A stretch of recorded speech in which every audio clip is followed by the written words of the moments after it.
দর্শক স্বাগত সমকাল লাইভে যুক্ত আছি আমি সাইমন মুবিন পল্লব। উজানের ঢলে বিগত কয়েকদিন ধরে ফেনী সহ আশেপাশের কয়েকটি জেলায় বন্যা পরিস্থিতি তৈরি হয়েছে। আমরা এই মুহূর্তে অবস্থান করছি ফেনী শহরের মূল কেন্দ্রের ঠিক পাশেই, এটি ৮ নম্বর ওয়ার্ড।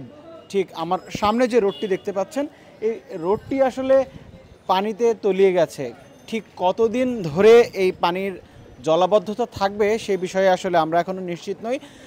এখানে যারা আছেন তাদের সাথে একটু কথা বলতে চাই।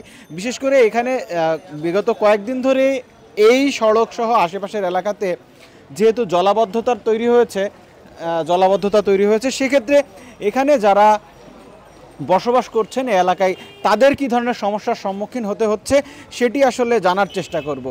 কতদিন ধরে এখানে পানি উঠেছে? পানি উঠেছে ধরেন আজকে ৫-৬ দিন ধরে এই জায়গায়, আজকে 2 দিন ডুবে গেছে বেশি অতিরিক্ত পানি। আজকে 5-6 দিন ধরে আমরা পানির ভিতরে বাঁচতেছি। এখন আপনাদের কি সমস্যা? এখন সমস্যাটা আমাদের বাড়িঘর মাঝখানে সব কিছু ডুবে গেছে। এখন আমরা বঙ্গবীর স্কুলের 3 তলায় উঠছি, ওইখানে অবস্থান নিছি আর কি।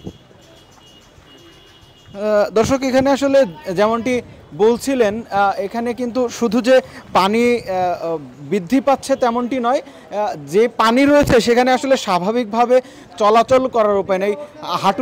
হাঁটুর অবধি পানি এখন পর্যন্ত আমি যেখানে অবস্থান করছি।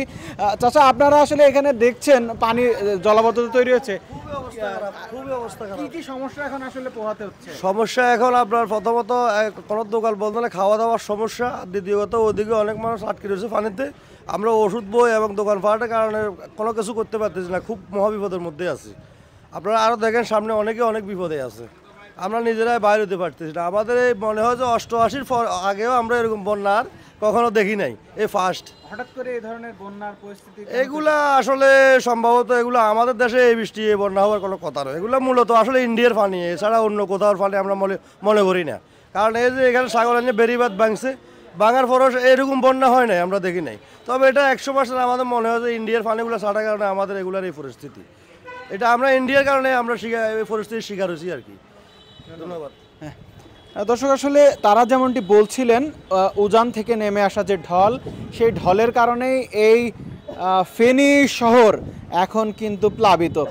দেখতে পাচ্ছেন আমার সামনে যারা চলাচল করছে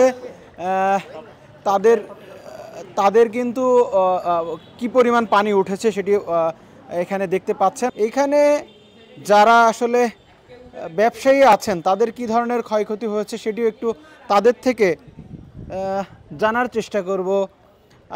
প্রধান এই যে সড়কে জলাবদ্ধতার কারণে কিন্তু এই এলাকার মানুষ যেমন ভোগান্তিতে পড়েছেন, ঠিক তেমনই কিন্তু তারা খাদ্য সংকটে পড়েছেন।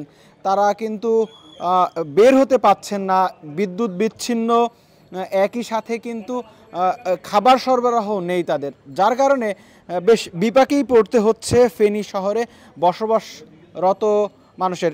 এই পানি ওঠার সুযোগে কিন্তু এখানে এই সড়কগুলোতে মাছও ধরতে দেখা যাচ্ছে কয়েকজনকে।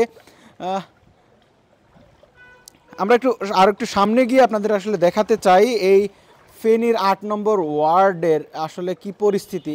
এদিকে খাবার পানির সংকট যেমন রয়েছে, খাবারের সংকট রয়েছে, ঠিক তেমনই কিন্তু দুর্ভোগও রয়েছে।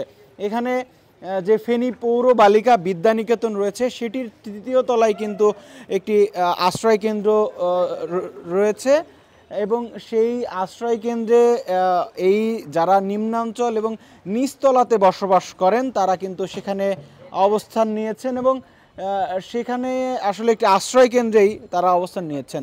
এই পুরো ফেনীর পরিস্থিতি যদি এক কথায় বলতে চাই, বন্যার পরিস্থিতি যত সময় গড়াচ্ছে অবনতি হচ্ছে।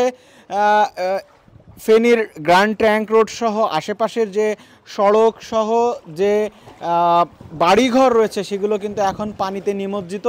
সেই পানি বাড়ছে, কমার কোনো সম্ভাবনা এখানে দেখা যাচ্ছে না। তো এই ছিল ফেনী শহর থেকে আমার কাছে সবশেষ তথ্য।